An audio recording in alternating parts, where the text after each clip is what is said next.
Kidney మార్పిడి చేసుకున్నప్పుడు మనకి టిష్యూ మ్యాచ్ అవ్వడం ఒకటి ఉంటుంది.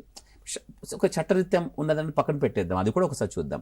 కానీ శాస్త్రీయంగా కూడా కరెక్ట్గా ఉండాలి కదా. శాస్త్రీయంగా ఏదో ఇచ్చేస్తానంటే అలాంటి నువ్వు పిల్లిదో ఎలుకదో మనం తీసుకోం కదా అవయవాలన్నీ కూడా. సో కాబట్టి అక్కడ తీసుకునే కార్యక్రమంలో మనకి మంచిగా ఉండాలి అంటే మంచిగా పనిచేయాలి, చాలా ఏళ్ళు పనిచేయాలంటే శాస్త్రీయ నిరూపితమైనటువంటిది టిష్యూ మ్యాచ్ అవ్వాలి మనకి. సో టిష్యూ మ్యాచ్ అవ్వాలి అనుకున్నప్పుడు ఆ అవయవాలను మనకి చక్కగా మనకు ఉపయోగించుకొని ఒక 20 ఏళ్ళు 30 ఏళ్ళు 40 ఏళ్ళు అంత బతకాలనుకుంటే మాత్రం మన రక్త సంబంధికుల కుటుంబ సభ్యులే ఇవ్వాలి.